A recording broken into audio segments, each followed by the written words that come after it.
All right, music fans, welcome back. Harmless Dave here, talking real music in real time for real people just like you and just like me.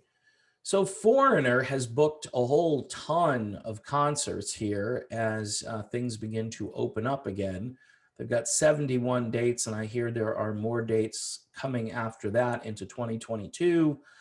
The question is, will Mick Jones be able to make a majority of these shows? Because I got to tell you, I'm not too keen on seeing Foreigner with zero original members.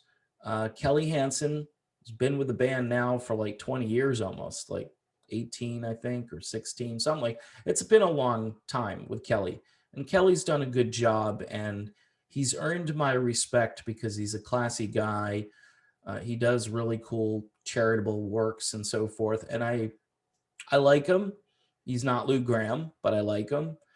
So you don't have Lou, and then you might not have Mick. I get the fact that Jeff Pilson is in the band, but there are no original members in this group. In fact, one of the replacements, Tom Gimbrell, just left, who was a multi instrumentalist saxophone player, added a lot of flair to the live show. I think he did a great job bringing some of those more interesting songs to life with various instruments. They just replaced him, or they brought in another guitar player, which I don't think this guitar player plays these other instruments. So I'm wondering, did they hire additional personnel to make up for Tom's departure? These are all interesting questions. Is this a glorified cover band or tribute band? I would say it is a tribute band if Mick Jones doesn't show up. And you got to think to yourself, is it worth going and spending $200-300 a ticket? Because I've looked at ticket prices. These are mid-sized venues, so they have to kind of charge a lot to make ends meet. Plus, everybody's been away for so long that you don't want to deprive the boys of a little bit of income. They deserve that income. Uh, Again, you're seeing Foreigner. In most cases, I'm not sure if they have an opening act. To me, that's important. Say if they brought, I don't know, like Tommy DiCarlo to open with his band DiCarlo. So you'd have a Boston and Foreigner thing going on. I just wonder sometimes that these promoters aren't really all that creative when they send a band out there. I know they're banking on the fact that more and more time goes by and more people crave the kind of music that they're not hearing on the radio anymore. And Foreigner has a really impressive catalog.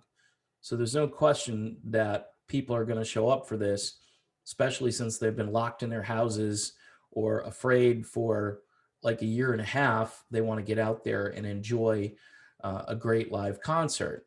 Foreigner puts on a good show, even with Kelly Hansen as vocalist, and even without Mick Jones playing guitar.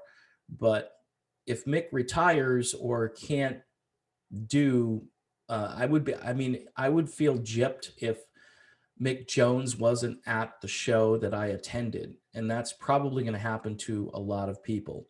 And I know am I being ridiculous? I don't know. At this stage, if I'm going to pay for something, I want it to be authentic. And if it's not authentic, then maybe the ticket prices should be a little lower. And I should get it in my head that this is a tribute band at this point. But it works in some cases. There are bands out there like Blood, Sweat, and Tears that have done concerts for years. They don't do huge tours, but they don't have any original members. And I've noted on this program a few times about certain bands who can get away with it and other bands who probably shouldn't do it or can't. It's a case by case basis. If you love the music and the band does a pretty good job replicating that music, I get where you're coming from. But again, is it worth a $300 price tag? Or say you get a cheap seat for like 50 and you're way in the back.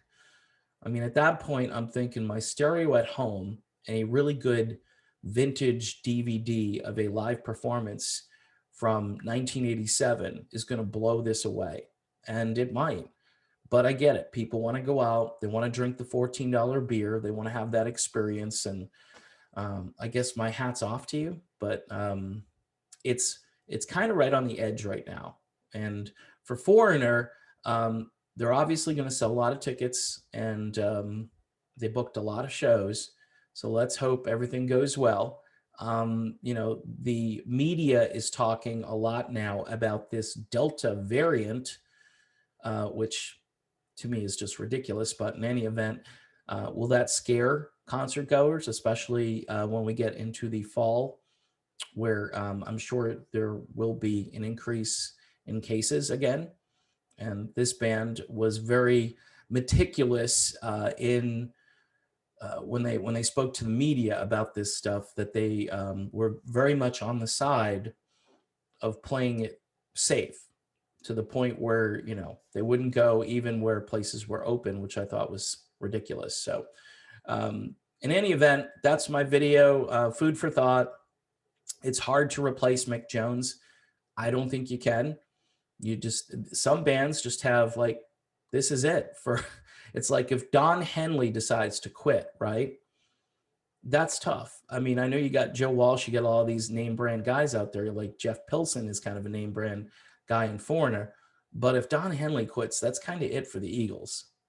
And I think if Mick Jones quits, I know he's not the singer, but he is kind of the mastermind behind the whole thing. And without Lou Gramm there, without Lou or Mick, I don't know. I think at that point, you just go home and enjoy your DVD or CD collection.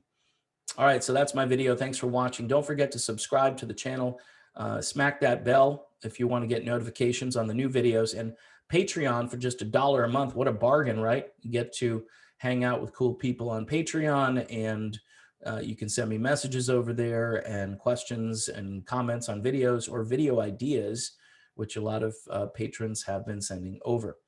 All right, I'm done. See you soon.